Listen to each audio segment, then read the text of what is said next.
إذا كنت تريد أن تكون على مذهب السلف تعلم مذهب السلف.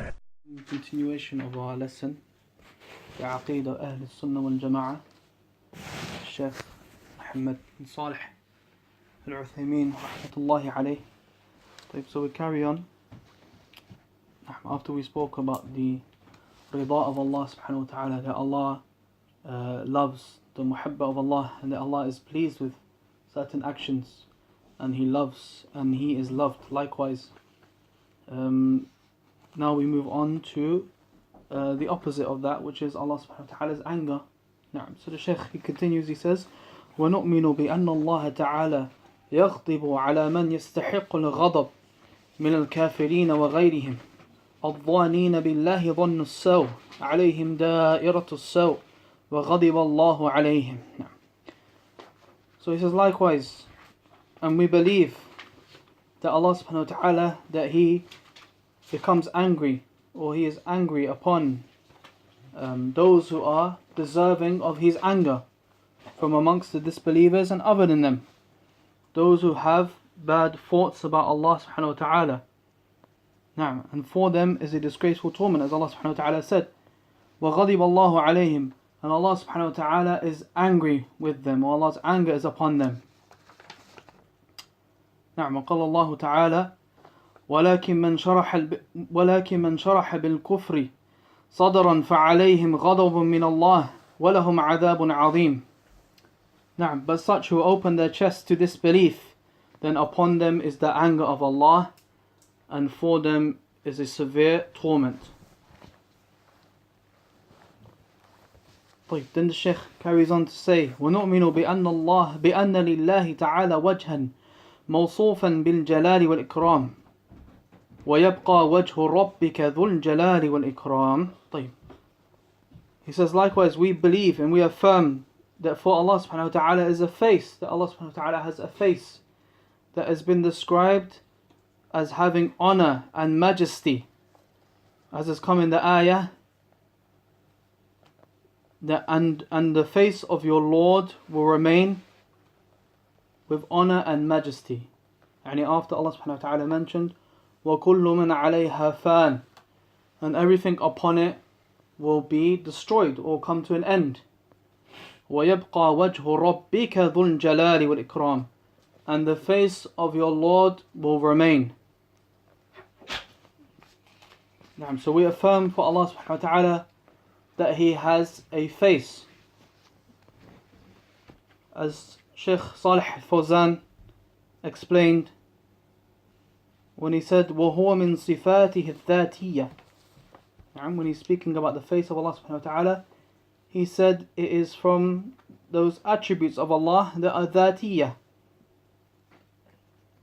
فَهُوَ وَجْهٌ عَلَى حَقِيقَتِهِ يَلِيقُ بِجَلَالِهِ. So it is a face that is upon its true reality, or its true form, that is befitting to Him, to Allah subhanahu wa ta'ala. لَيْسَ كَمِثْلِهِ شَيْءٍ, where there is nothing like unto Him. لَا كَمَا يَزْعُمُ مُعَطِّلَةُ الصِّفَاتِ أَنَّ الْوَجْهِ لَيْسَ عَلَى حَقِيقَتِهِ وَإِنَّ الْمُرَادُ بِهِ الذَّاتِ أو الثواب أو الجهة أو غير ذلك وهذه تأويلات باطلة من وجوه. He says, so it is not as those who deny the sifat say, where they say that this face that is mentioned here in the ayat, that it is not a face upon its true meaning or upon its reality. Rather, the intent behind it is the that of Allah, Allah Himself, or is a thawab, or is Allah's reward or recompense, or the direction, or other than it. And all of these ta'wilat, all of these false interpretations and misinterpretations are batilah, that they are false, from different angles. And then the Shaykh goes on to mention 3 different angles in how these ta'wilat, these false interpretations, are false. منها أنه جاء عطف الوجه على الذات كما في الحديث أعوذ بالله العظيم وبوجهه الكريم والعطف يقتضي المغايرة. He says, so from it that this atf, this wajh, this face that Allah subhanahu wa ta'ala mentioned, the ayah, that it has come in conjunction with the that, with Allah Himself. It's mentioned separately. It's mentioned separately. As is in the hadith, that I seek refuge with Allah al-Azim wa biwajhihil kareem, and with His face. Seeking refuge, isti'adha, with the face of Allah. So here is mentioned, first of all, the that of Allah is mentioned. A'udhu billah, bidhatillah, that I seek refuge in Allah. So Allah Himself is mentioned. And then after that we have also His face being mentioned. So they are mentioned separately. They are mentioned separately, and that is a refutation upon the one who says that when the wajh, or when the face is mentioned, or these ayats that mention the wajh of Allah, that they are referring to Allah's that Allah Himself, that they are only referring to Allah Himself. And they say that Allah subhanahu wa ta'ala doesn't have a face. Rather, when the wajh of Allah is mentioned in these ayats, that is referring to Allah Himself.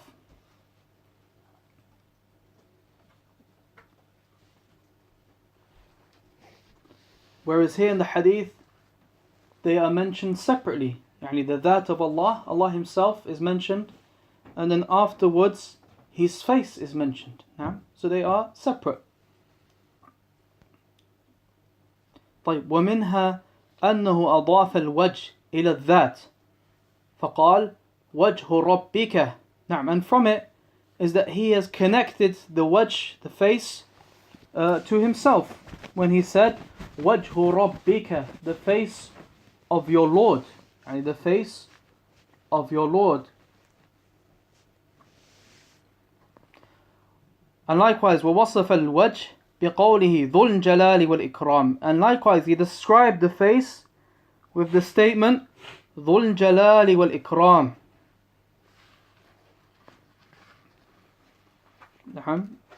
Referring to the face as having honor and majesty. So it's a description for the face. فلو كان الوجه هو الذات لكان لفظ الوجه في الآية صلة ولقال ذي الجلال والإكرام. طيب, so here the Shaykh is refuting it from a linguistic point of view. From a linguistic point of view. Why? Because in the ayah the word ذو is mentioned. ذو, the word ذو is mentioned, and in terms of the language, we know that the word ذو, those who have studied the language and studied the likes of Ajurumiyah, so they will know that the word ذو is from what is called the Asma' al-Khamsa, the 5 Asma', 5 words, and they would know likewise that the i'rab is different, it doesn't conform to the norms, that the i'rab doesn't conform to the norms, that they are marfu' bil waw, that it becomes marfu' bil waw, and mansoob bil alif, المنصوب بالألف والمجرور بالياء. Those who have studied the language will understand this point. Those who understand the language. And bi'idhnillah, afterwards, after the lesson, I'll try to write it down for you on the board or a piece of paper to show you the differences between the two. Mansoob bil alif wa majroor bil ya. So it's from the Asma' al-Khamsa. طيب, so in the ayah وَيَبْقَى وَجْهُ رَبِّكَ ذُو الْجَلَالِ وَالْإِكْرَامِ. So this dhul here is marfu', it has a waw with it, dhu, it is not the, it is not the, it is dhu. So it is marfu', and it's a description. We know that this dhul jalali wal ikram is a description. It's a description of what? Of the wajh of Allah. And the wajh here mentioned wajhu. What's the i'rab of this word here mentioned? Wajhu is marfu', has a dhamma. Wajhu rabbika. So this wajh here is marfu' with a dhamma, and the rabbika is majroor with a kasra. Rabbika is majroor with a kasra. So this dhul jalali wal ikram, which is also marfu', it is a description of the wajh, of the face of Allah subhanahu wa ta'ala, and not a description of Allah, as they try to claim. The reason being, because if it was, as the Shaykh said, if it was a description of Allah, then it would have to be, in terms of the i'rab, in terms of the language aspect, that this dhu here would have to be the. It would have to have a ya. It would have to be majroor, because it's a description of another word that is majroor, which is rabbik. So if it is a description, as they claim, that this is a description, or they say that the wajh is the dhat of Allah, is Allah Himself. But in reality, Allah subhanahu wa ta'ala has given the wajh a description of its own. Has given the wajh, His face, a description of its own. So this description goes back to the wajh of Allah, and not to the word rabbika. So here in the argument is a discrepancy. And bi'idhnillah, after the lesson, likewise I'll try to write out for you so you can see clearly what I'm talking about, for those who haven't studied the Arabic language in a bit of detail, so they can see clearly the differences between the two of them. طيب فلما قال ذو الجلال تبين أنه وصف للوجه لا للذات وأن الوجه صفة للذات. So when Allah subhanahu wa ta'ala said ذو الجلال, with this dhul that is in a state of marfu', then it is clear that this is a description for the face and not for Allah subhanahu wa ta'ala Himself. And it is also clear that the wajh of Allah subhanahu wa ta'ala is an attribute of Allah. So that's the important thing to know. طيب ومنها, and this is the third point that the Shaykh mentions. ومنها أنه لا يعرف في لغة أمة من الأمم أن وجه الشيء بمعنى ذاته أو الثواب. He says likewise, and from it is that it is not known in the languages or in the language of any nation that the face of something is referring to the thing itself or referring to its reward.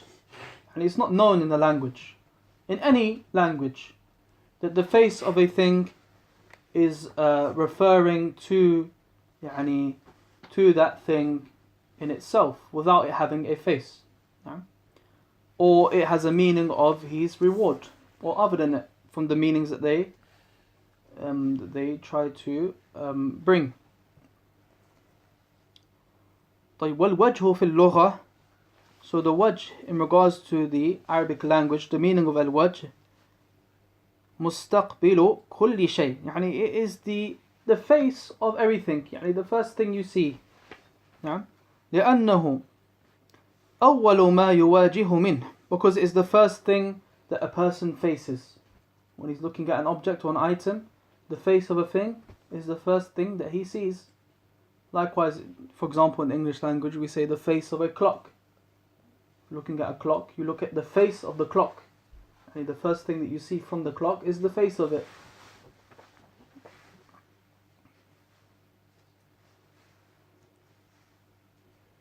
نعم طيب. طيب then Shaykh Ibn Uthaymeen rahmatullahi alayhi, he goes on to say وَنُؤْمِنُ بِأَنَّ لِلَّهِ تَعَالَى يَدَيْنِ كَرِيمَتَيْنِ عَظِيمَتَيْنِ. And likewise we believe that Allah subhanahu wa ta'ala has two hands, two tremendous, generous hands. As is mentioned in the ayah, بَلْ يَدَاهُ مَبْسُوطَتَانِ يُنْفِقُ كَيْفَ يَشَاءُ. But His hands are widely outstretched, and He spends with them as He wills. Likewise in the ayah, وَمَا قَدْرُ اللَّهَ حَقَّ قَدْرِهِ وَالْأَرْضُ جَمِيعًا قَبْضَتُهُ يَوْمَ الْقِيَامَةِ وَالسَّمَاوَاتُ مَطْوِيَّاتٌ بِيَمِينِهِ سُبْحَانَهُ وَتَعَالَى عَمَّا يُشْرِكُونَ. Likewise as mentioned the ayah, that they made not just estimate of Allah as is due to Him. And on the day of judgment the whole earth will be grasped by His hand. And the heavens will be rolled up in His right hand. So we have this mention of hand.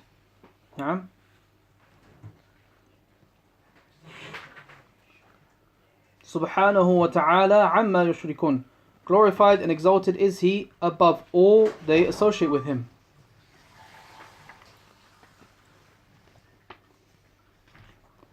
So Shaykh Salih Fawzan, he explains, he says فيه إثبات اليدين لله سبحانه وتعالى. In it, in these ayats are evidence, or is affirmation that Allah subhanahu wa ta'ala has two hands.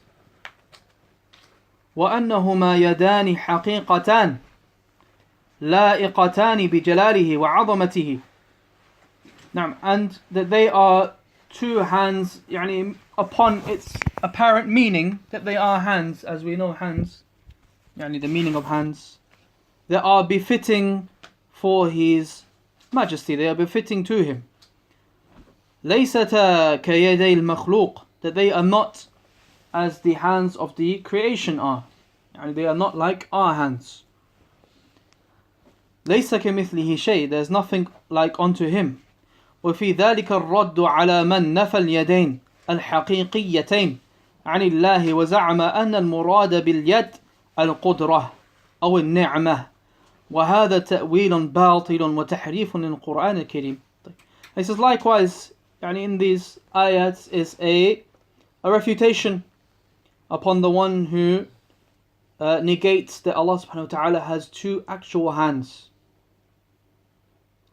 And that instead they suggest that the meaning behind this wording hand, al-yad, that is mentioned in the ayah, that it means al-qudrah, Allah's ability, capability, or it means al-ni'mah, Allah's blessings. Allah's blessings. That they try to distort it. And this is a false misinterpretation. And this is distorting the Quran, the Shaykh said. فَالْمُرَادُ يَدُ الذَّاتِ لَا يَدُ الْقُدْرَ وَالنِّعْمَةِ. So the intent is that the hands of Allah subhanahu wa ta'ala Himself upon their true meaning, their true reality. Not that they are a hand of ability or giving. إذ لو كان المراد باليد القدرة كما يقولون لبطل تخصيص آدم بخلقه بهما فإن جميع المخلوقات حتى إبليس خلقت بقدرته. So if it is as they say, that the intent of this yad that is mentioned in the ayah is al-qudrah, Allah's ability or capability, as they suggest, then they would this would falsify the speciality that Allah subhanahu wa ta'ala gave to Adam above all of the creation. When Allah ta'ala, Shaykh is referring to the ayah when Allah subhanahu wa ta'ala ordered the malaika to make sujood to Adam, and Iblis refused, and Allah subhanahu wa ta'ala said to Iblis, ما منعك أن تسجد لما خلقت بيدي. That what has prevented you from prostrating, from making sujood to that which I have created with my two hands. Talking about Adam. So here in the ayah is a clear speciality that has been given to Adam. Or clear favor that has been given to Adam over the rest of the creation. That Allah subhanahu wa ta'ala created Adam with His two hands.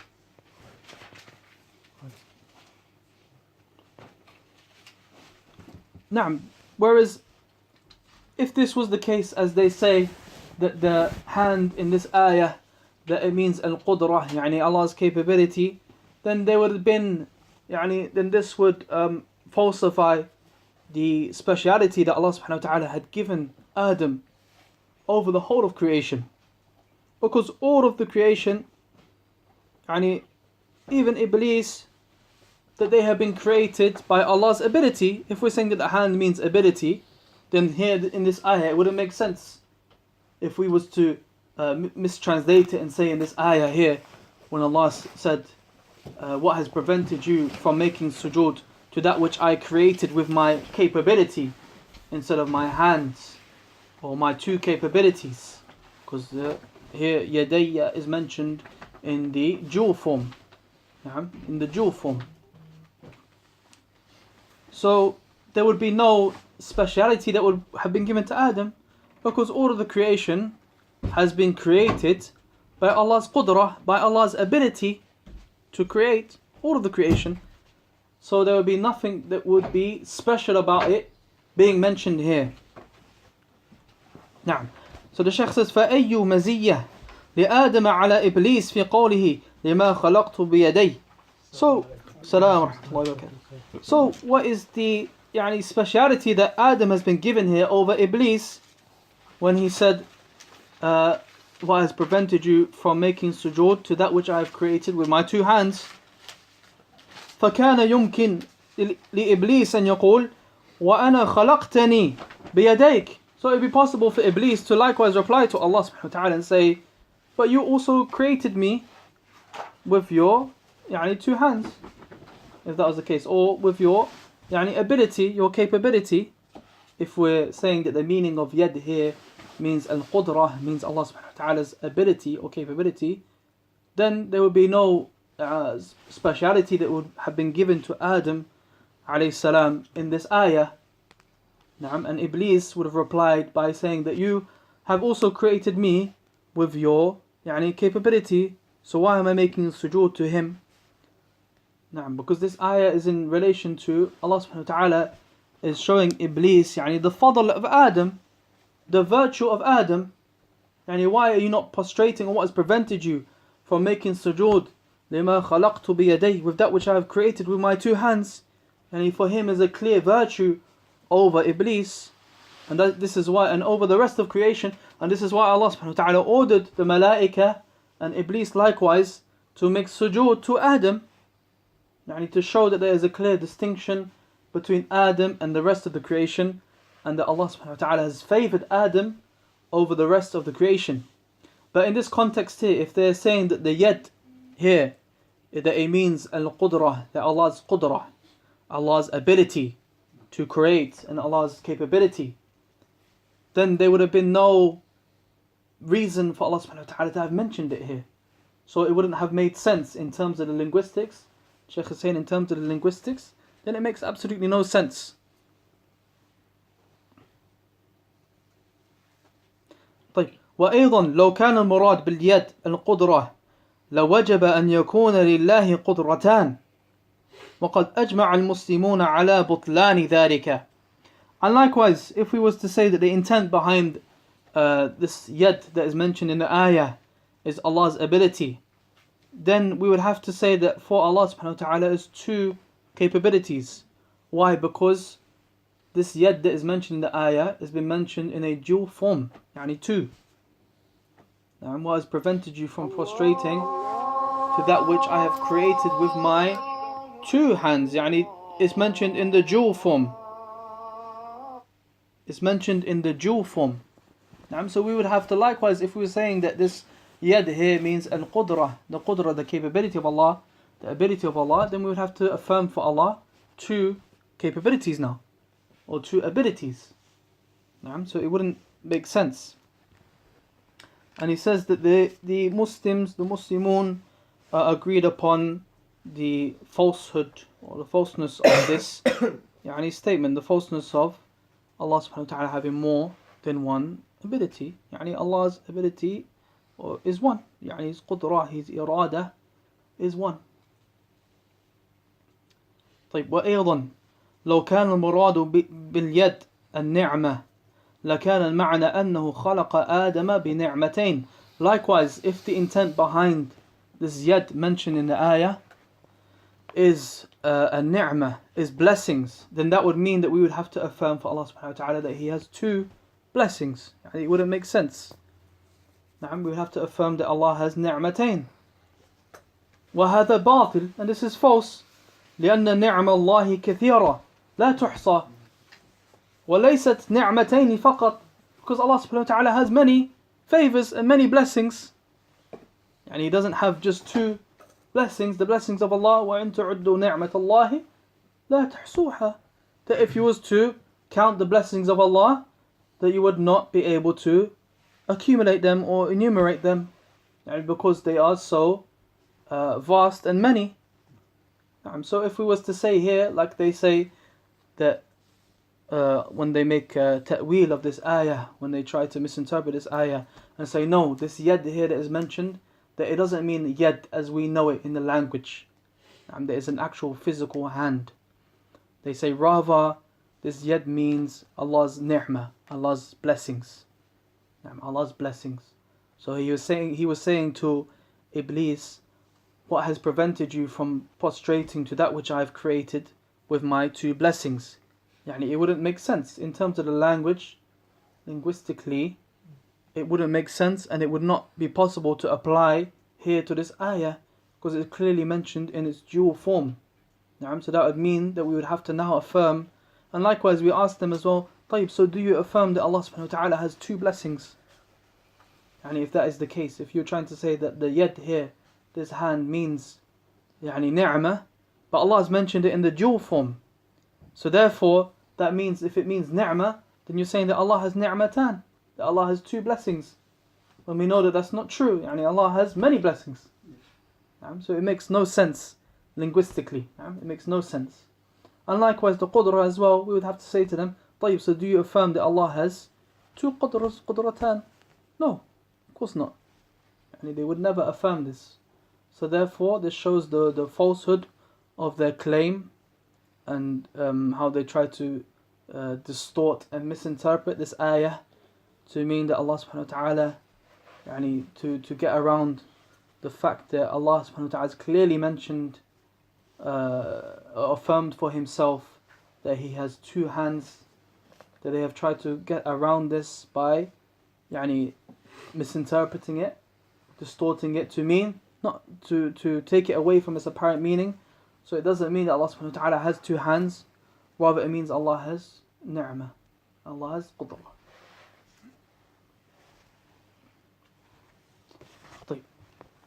Then Shaykh Al-Uthaymeen rahmatullahi alayhi, he goes on to say, وَنُؤْمِنُ بِأَنَّ لِلَّهِ تَعَالَى عَيْنَيْنِ إِثْنَتَيْنِ حَقِيقَتَيْنِ لِقَوْلِهِ تَعَالَى وَاصْنَعِ الْفُلْكَ بِأَعْيُنِنَا وَوَحْيِنَا. He said, likewise we believe and we affirm, Ahlul Sunnah, we affirm that Allah subhanahu wa ta'ala has two eyes. Two eyes. They are upon their apparent meaning, they are actual eyes. They are actual eyes. And that is due to the statement of Allah, وَاصْنَعِ الْفُلْكَ بِأَعْيُنِنَا وَوَحْيِنَا. Construct the ship under our eyes and with our revelation. So Allah subhanahu wa ta'ala here mentioned أَعْيُنِنَا. So Allah subhanahu wa ta'ala mentioned and affirmed for Himself eyes, having eyes.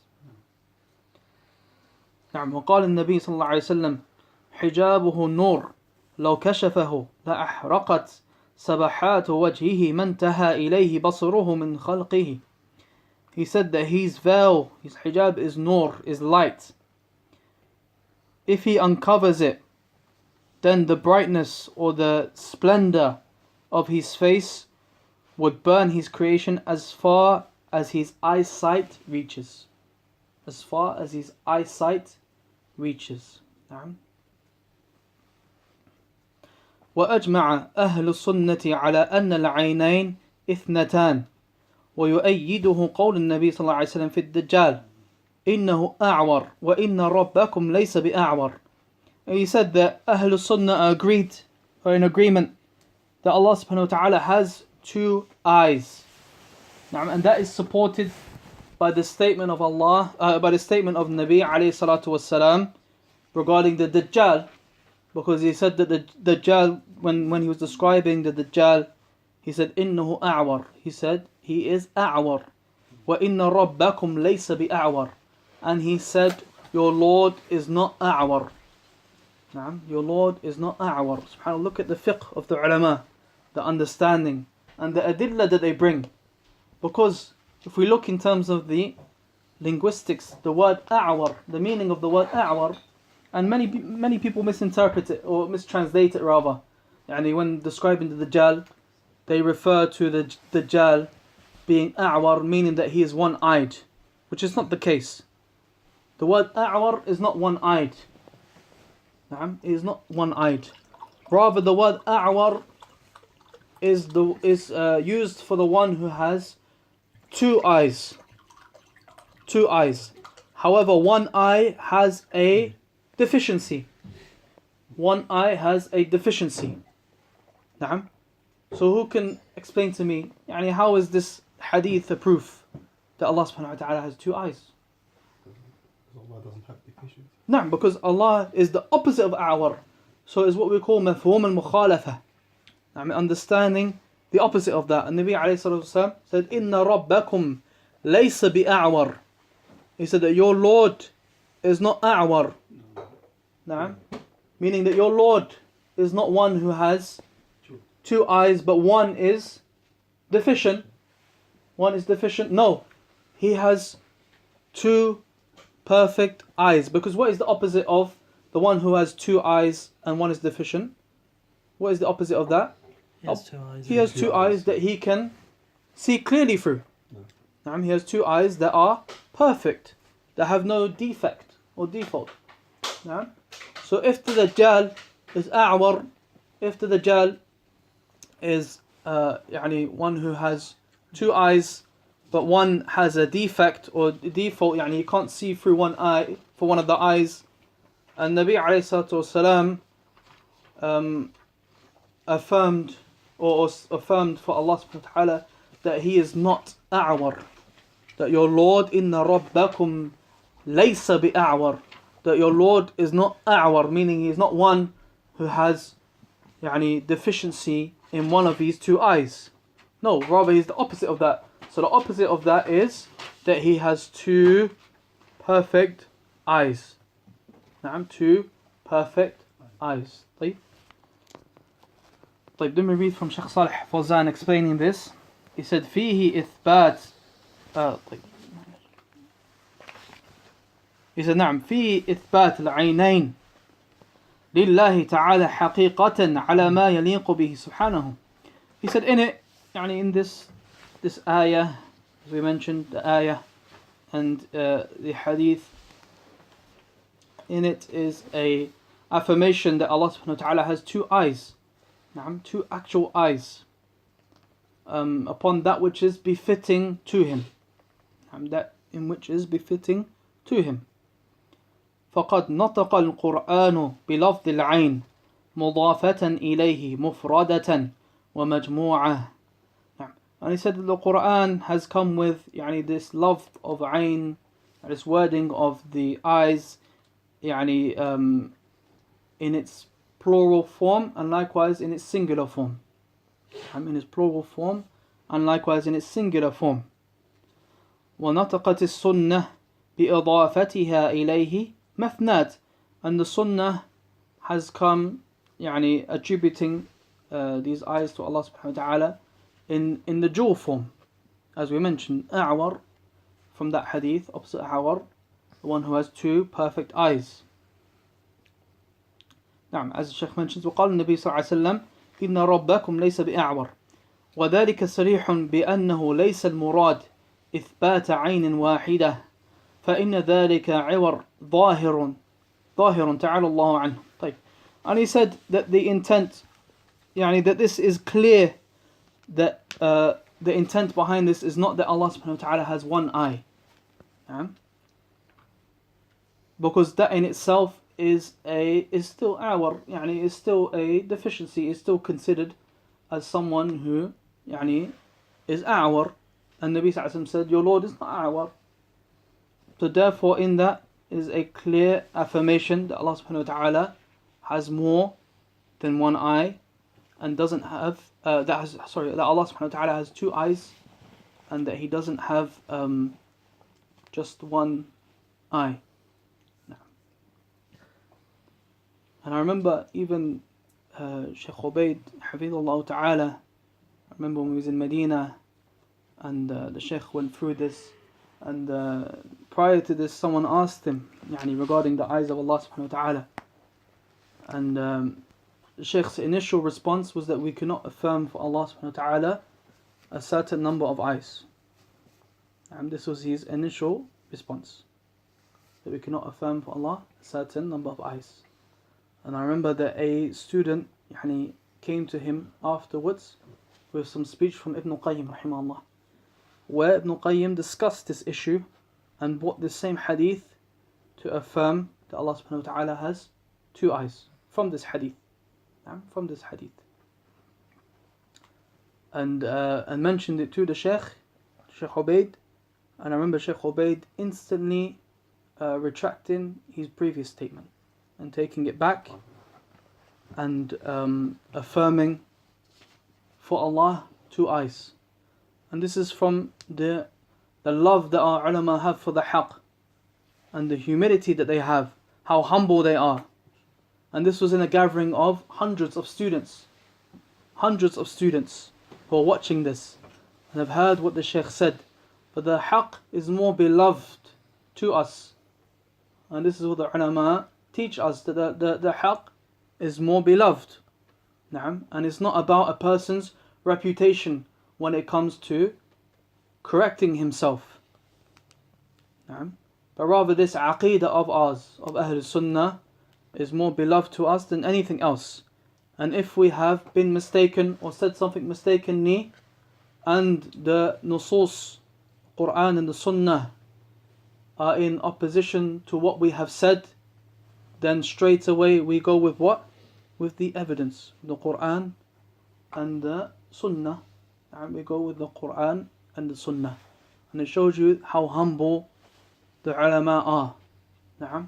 In a gathering of hundreds, and the Shaykh is saying that I made a mistake, that I was mistaken, and I make taraja', I take this back, and Ubaid bin Abdullah al-Jabiri is free from this statement, and I am upon the aqīdah of Ibn Qayyim. And Ibn Qayyim is my Shaykh. I consider him to be from our shuyukh, and we take his qawl and his statement seriously, and he's brought evidence for it. The hadith is there, and it shows you how humble the ulama are in retracting and correcting the wrong statements that they've made, unlike some that we find today, nasallallahu salam wal afiyah, when they've made a mistake, and even if it is a serious mistake, because it's a big affair, it's a matter of aqīdah, and you find them avoiding, even though it's been made clear to them that this is an error that they've said, that they will do anything to avoid taking it back. Why? Based upon their reputation. Based upon their reputation. Having people think about them, oh, he doesn't know what he's talking about. He doesn't have knowledge. Look, this is a simple masala in aqīdah, simple issue in aqīdah. No, but rather the haqq and the aqīdah is more beloved to us than anything. And if a person is mistaken or has said something out of place, then he takes it back, regardless of who he is or what his status is.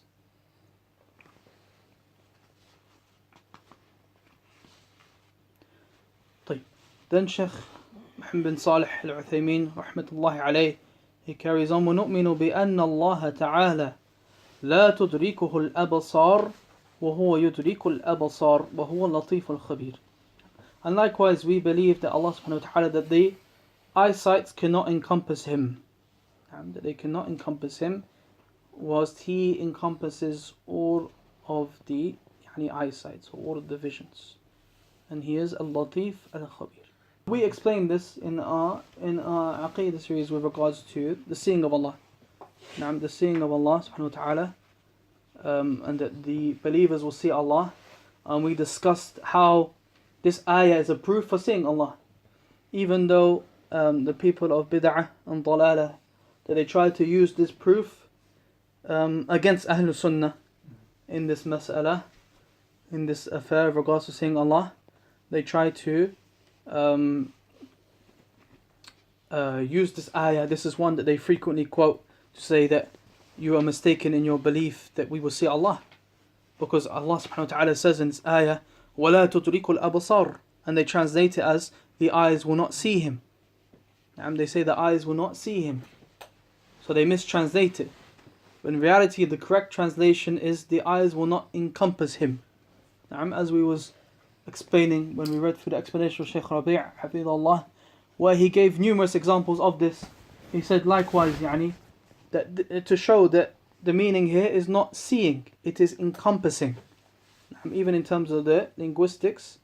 And likewise, we say to a person, like the Shaykh said, if you was to look to the sky, you can see the sky, but can you fully encompass it? Can you see all of it? Likewise with Allah subhanahu wa ta'ala, due to His tremendousness, li'azmatihi, that we can see Allah, we will see Allah, but we cannot encompass Allah in totality. We will not see Allah entirely, due to Allah's tremendousness. And we discussed how this ayah is a refutation of them in regards to their claim that this word idrak here, tudrikuhu al-absar, idrak, that for them it means ar-ru'yah, it means seeing. We discussed how the Quran refutes that. Anyone remember the ayah? There's an ayah that we discussed, or the story of Musa alayhi salam. The story of Musa alayhi salam, there's mentioned in the Quran, when the army of Fir'aun was behind him and the sea was in front of him, and the army of Fir'aun was behind him, and the companions of Musa, those who were with him at that time, what did they say in the ayah, as Allah mentioned? Inna lamudrakun. You hear the similarity here in the Arabic language? Idrak, mudrakun, from the same word. That they said, we are surrounded, we are overwhelmed, we are overcome, because of their numbers. They were small in number, and Fir'aun has a whole army behind them. And in front of them is the Bahr, is the sea. There's nowhere for them to go. So they said that we are mudrakun, that we are, the correct translation is we are overcome, we are overwhelmed. So here it shows you that the meaning that they tried to say is not seeing, it's not a ru'ya. They didn't say that we are seeing. It wouldn't make sense in this context. We are seeing, because clearly they are seeing. Allah mentioned before that previously, فَلَمَّا تَرَاءَتِ الْجَمْعَانِ قَالَ أَصْحَابُهُ. So when the two groups saw each other, so Allah already established that they had seen each other. That they said, إِنَّا لَمُدْرَكُونَ, that we are overcome, not that we are seen. Because we have already a mention in the ayah. Look at the ayah, we have the word ru'ya being mentioned, seeing being mentioned, and likewise we have this idrak mentioned in the ayah as well, and they are not the same in their meaning. They are not the same in the meaning as they try to claim. They try to say that this idrak, this encompassing, is the same as seeing, where in reality it's not the case, and this ayah proves that. This ayah proves that. And why also likewise we discussed what happened after that. When they said inna lamudrakun, Musa said kalla. He said no. Inna ma'iya rabbi siyahdeen. My Lord is with me, He will guide me. So Musa said no. He negated what? Did he negate the seeing or the fact that they were overcome? Which one? He negated the fact that they were overcome. He didn't negate the seeing, because Allah subhanahu wa ta'ala affirmed the seeing. How is it the case if we were saying that this idrak means seeing, that Musa negates seeing when Allah has affirmed it? Allah has already affirmed it. He said when the two groups saw each other, so they've seen each other. Hence why they said we are overwhelmed, we are overcome. And we are fully surrounded. And Musa negated this. He said, Kalla, inna ma'ya rabbi sayahdi. My Lord is with me, He will guide me. And that's when Allah subhanahu wa ta'ala told him to hit the sea with his stick. He ordered him to hit the sea with his stick and it parted. Subhanallah. طيب ونؤمن بأن المؤمنين يرون ربهم يوم القيامة وجوه يومئذ ناظرة إلى ربها ناظرة. And likewise we believe that the believers will see their Lord يوم القيامة. As Allah subhanahu wa ta'ala said, that on that day faces will be radiant. إلى ربها ناظرة, looking to their Lord. I'm looking to their Lord. And we discussed this ayah and many others to affirm that Allah subhanahu wa ta'ala can be seen. That we discussed these ayat in detail previously. نعم سبحانك اللهم وبحمدك أشهد أن لا إله إلا أنت أستغفرك وأتوب إليك.